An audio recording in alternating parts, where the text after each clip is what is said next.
ओम नमो भगवते वासुदेवा. अथ दशमध्याय. भागवताची 10 लक्षणे. श्रीशुक म्हणाले, परीक्षिता, या भागवत पुराणात सर्ग, विसर्ग, स्थान, पोषण, उती, मन्वंतर, ईशानुकथा, विरोध, मुक्ती आणि आश्रय अशा 10 विषयांचे वर्णन आहे. यातील 10वे जे आश्रय तत्व आहे त्याचे योग्य ज्ञान होण्यासाठी कधी श्रुतीने, कधी तात्पर्याने, तर कधी प्रत्यक्ष अनुभवाने अन्य 9 विषयांचे महात्म्यांनी वर्णन केले आहे. ईश्वराच्या संकल्पाने सत्व, रज आणि तम गुणांमध्ये विषमता उत्पन्न होऊन रूपांतर झाल्याने जी आकाशादी पंचमहाभूते, शब्दादी तन्मात्रा, इंद्रिये, अहंकार आणि महतत्व स्वरूप विराटाची जी उत्पत्ती होते त्याला सर्ग म्हणतात. ब्रह्मदेवाकडून ज्या चराचर सृष्टी निर्माण होतात त्याचे नाव विसर्ग. प्रत्येक क्षणाला नाशाकडे जाणाऱ्या सृष्टीला एका मर्यादेपर्यंत स्थिर राखण्यात भगवान विष्णूंची जी श्रेष्ठता सिद्ध होते तिचे नाव स्थान. भक्तांच्यावर जी कृपा होते तिचे नाव आहे पोषण.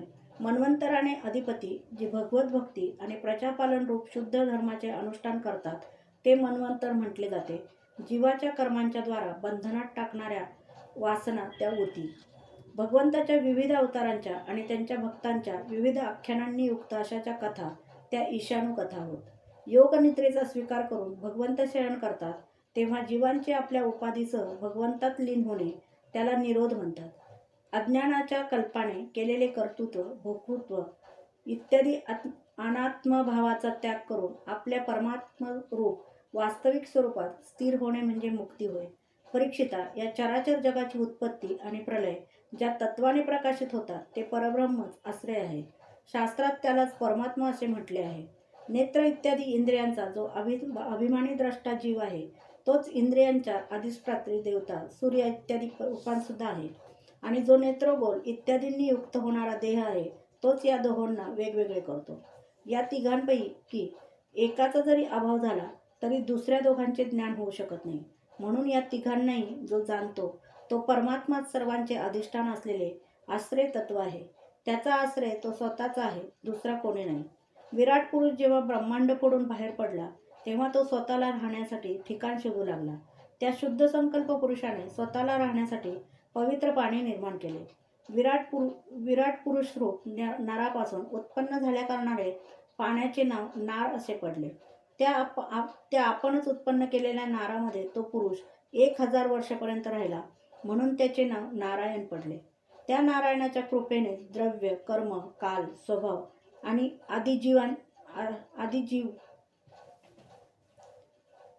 आदींची सत्ता आहे. त्यांनी उपेक्षा केली तर कोणाचेच अस्तित्व राहणार नाही. त्या अद्वितीय नारायणांनी योगनिद्रेतून जागे होऊन अनेक होण्याची इच्छा केली तेव्हा त्यांनी आपल्या मायेने अखिल ब्रह्मांडाचे बीज स्वरूप अशा आपल्या सुवर्णमय वीर्याचे 3 भाग केले. अधिदैव, अध्यात्म आणि अधिभूत. परीक्षिता, विराट पुरुषाचे एकच वीर्य 3 भागात कसे विभागले गेले ते आहे.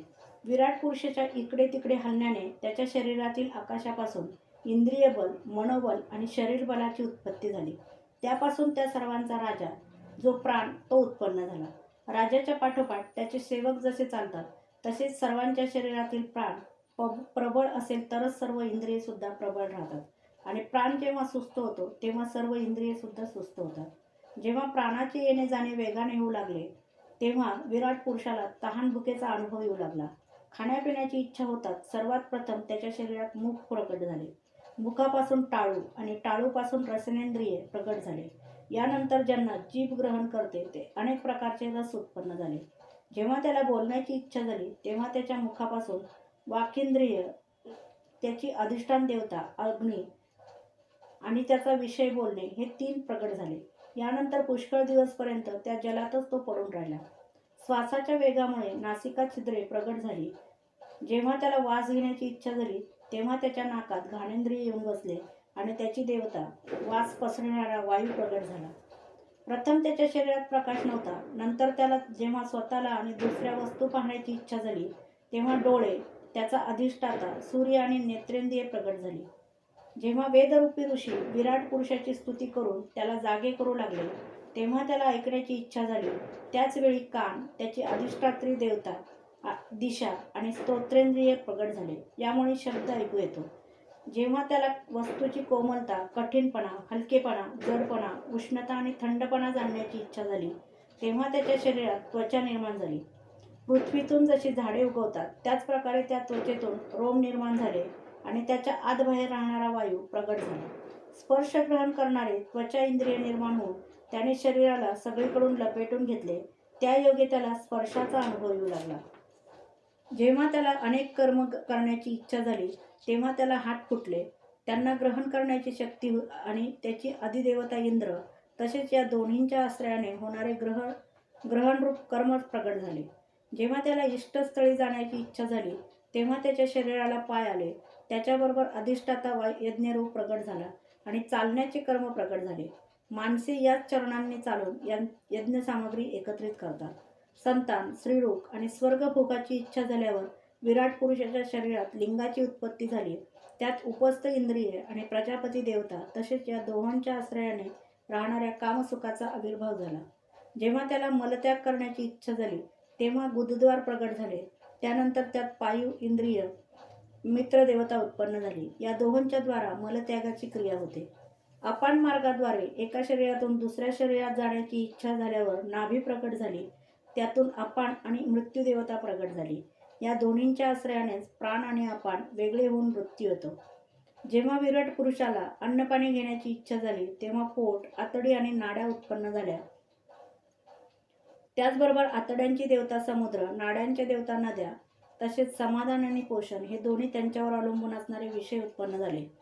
जेव्हा त्याने आपल्या मायेविषयी विचार करण्याची इच्छा केली तेव्हा हृदयाची उत्पत्ती झाली. त्यापासून मनरूप इंद्रिय आणि मनाची देवता चंद्र तसेच कामना आणि संकल्प प्रकट झाले. विराट पुरुषाच्या शरीरामध्ये पृथ्वी, जल आणि तेजापासून त्वचा, चर्म, मांस, रक्त, मेद, मज्जा आणि हाडे असे 7 धातू प्रकट झाले. तसेच आकाश, जल आणि वायूपासून प्राणाची उत्पत्ती झाली. स्तोत्रादी इंद्रिये शब्दादी विषयांना ग्रहण करणारी आहेत. ते विषय अहंकारातून उत्पन्न झाले आहेत. मन सर्व विकारांचे उत्पत्तीस्थान आहे आणि बुद्धी सर्व पदार्थांचा बोध करून देणारी आहे. भगवंताच्या या स्थूल रूपाचे वर्णन मी तुला सांगितले. ते हे रूप बाहेरून पृथ्वी, जल, तेज, वायू, आकाश, अहंकार, महतत्व आणि प्रकृती या 8 आवरणांनी आच्छादलेले आहे. याच्याही पलीकडे भगवंताचे अत्यंत सूक्ष्म रूप आहे. हे अव्यक्त, निर्विशेष, आदी, मध्य आणि अंत यांनी रहित तसेच नित्य आहे. वाणी आणि मन तेथपर्यंत पोहोचू शकत नाहीत. मी तुला भगवंताच्या स्थूल आणि सूक्ष्म अशा 2 रूपांचे वर्णन ऐकवले. ती दोन्ही रूपे भगवंताच्या मायेच्या द्वारे रचलेली आहेत. म्हणून विद्वान पुरुष या दोन्ही रूपांचा स्वीकार करीत नाहीत. वास्तविक भगवंत निष्क्रिय आहेत. आपल्या शक्तीनेच ते सक्रिय बनतात. नंतर ते ब्रह्माचे रूप धारण करून शब्द आणि त्याचा अर्थ या रूपात प्रगट होतात. नंतर ते अनेक नामे, रूपे आणि क्रिया यांचा स्वीकार करतात. परीक्षिता, प्रजापती, मनु, देवता, ऋषी, पितर, सिद्ध, चारण, गंधर्व, विद्याधर, असुर, यक्ष, किन्नर, अप्सरा, नाग, साप, किंपुरुष, उरग, मातृका, राक्षस, पिशाच, प्रेत, भूत, विनायक, कुष्मांड, उन्माद, वेताळ, यातुधान, ग्रह, पक्षी, मृग, पशु, वृक्ष, पर्वत, सरपटणारे प्राणी अशी संसारात जेवढी नामरूपे आहेत ती सर्व भगवंताचीच आहेत.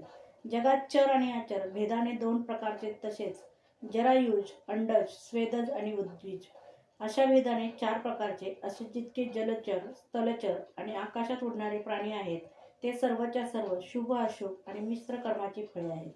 सत्वगुणाच्या प्राधान्याने देवता, रजोगुणाच्या प्राधान्याने मनुष्य आणि तमोगुणाच्या प्राधान्याने नरकवासीय योनीची प्राप्ती होते. या गुणांमध्ये सुद्धा जेव्हा एक गण दुसऱ्या 2 गुणांमुळे दबला जातो तेव्हा प्रत्येक गतीचे आणखी 3 भेद होतात. ते भगवंत जगाचे पालनपोषण करण्यासाठी विष्णुरूप घेऊन देव, मनुष्य, पशुपक्षी इत्यादी रूपांत अवतार घेतात आणि विश्वाचे पालनपोषण करतात. प्रलयाचा काळ आल्यावर तेच भगवान आपणच निर्माण केलेल्या या विश्वाला जसा वायू मेघमालेला आपल्यात लीन करून घेतो त्याप्रमाणे कालाग्नी स्वरूप रुद्राचे रूप धारण करून आपल्यात लीन करून घेतात. महात्म्यांनी भगवंताचे अशा प्रकारे वर्णन केले आहे. परंतु याच्याही पलीकडे ते असल्या कारणाने तत्वज्ञानी पुरुषांना त्यांना अशा स्वरूपात केवळ पाहता कामा नये. सृष्टीची रचना इत्यादी कर्माचे निरूपण परमात्म्याशी कर्माचा आणि कर्तेपणाचा संबंध जोडण्यासाठी केलेले नाही, तर कर्तृत्वाने निषेध करण्यासाठी केलेले आहे, कारण ते मायेमुळे कल्पिलेले आहे. हे मी ब्रह्मदेवाचे महाकल्पासह इतर कल्पांचे वर्णन केले आहे. सर्व कल्पांमध्ये सृष्टिक्रम एकसारखाच आहे. फरक एवढाच आहे की महाकल्पाच्या प्रारंभी प्रकृतीपासून क्रमशः महतत्व इत्यादी उत्पत्ती होते आणि कल्पाच्या प्रारंभी प्राकृत सृष्टी जशीच्या तशीच राहते. फक्त चराचर प्राण्यांची विकारजन्य सृष्टी नवीन निर्माण होते. कालाचे मोजमाप, कल्प आणि त्याच्या अंतर्गत असलेल्या मन्वंतराचे वर्णन यापुढे करण्यात येईल. आता तू पाद्यकल्पाचे वर्णन लक्ष देऊन ऐक.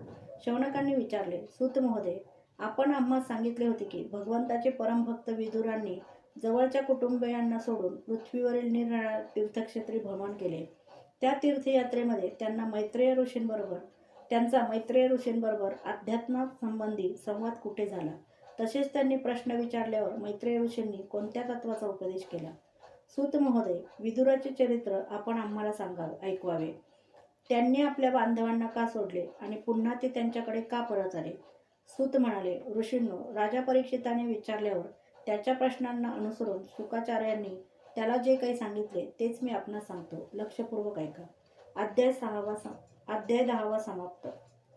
इथे द्वितीय स्कंद समाप्त होत आहे. उद्यापासून तृतीय स्कंद चालू करणार आहे.